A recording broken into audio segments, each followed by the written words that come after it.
We're all bundled up today, keeping warm, something that these ladies in Colorado know all about. To the end, and then we start pulling them off again.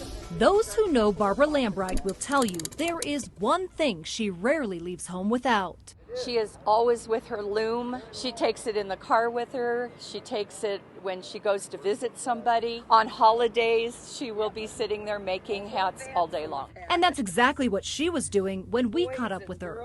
You don't have to be too talented to do this. Barbara is the founder of the Arvada Mad Hatters. Hardly mad, the group is all about giving back. We're called the Mad Hatters because we make hats, all different kinds of hats, for the homeless or the low-income people, Title I, fire department, all different charities. And for the past 3 years, she and members of the Shrine of St. Anne's Catholic Church have knitted thousands of hats, all for the needy. We just want them to know we care about them. Today's recipient, Barbara, you have hats for us.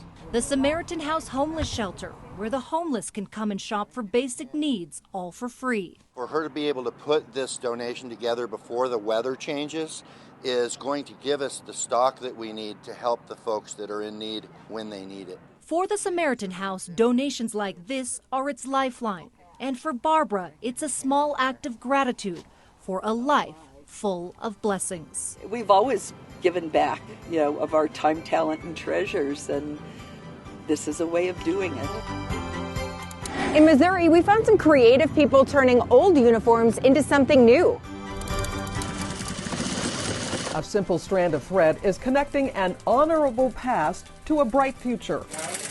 Embedded in each piece of fabric is pride and honor, the rich history of the men and women who wore these uniforms and proudly served our country. But the intent with all of this is to honor our veterans and our active military. Unearthed from the recesses of old closets and dusty storage bins in the corners of old attics, retired uniforms are being recommissioned for a new assignment. This is a typical fatigue that we would get, with long sleeves. Connie Swartz is commander of this operation. She lovingly named it Celebrate Fatigues. My idea was, let's resurrect these and make things out of them that people can enjoy and also feel that they're showing honor and remembering to the people who wore them. From sleeves and pants come purses and backpacks,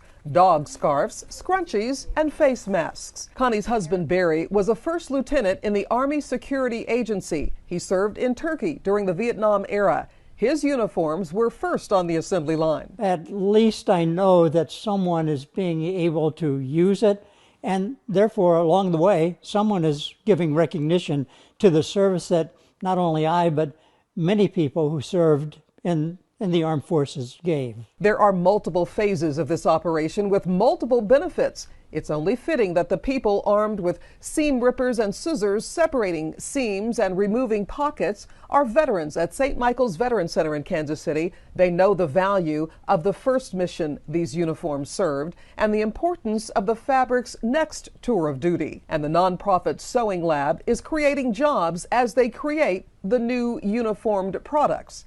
Connie believes the customers are the final layer in her fabric of spreading military pride throughout the U.S. It's a unified force in our country.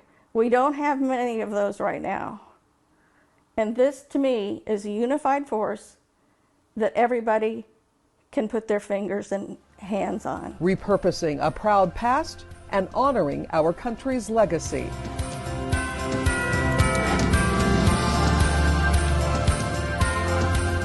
We're finishing with something sweet. I was like, sweetheart, I cannot make this cake. I don't know how. Girl, no. And she said, Mom, I believe in you. A little girl's birthday wish turns into a dream come true for the family. It's good to know.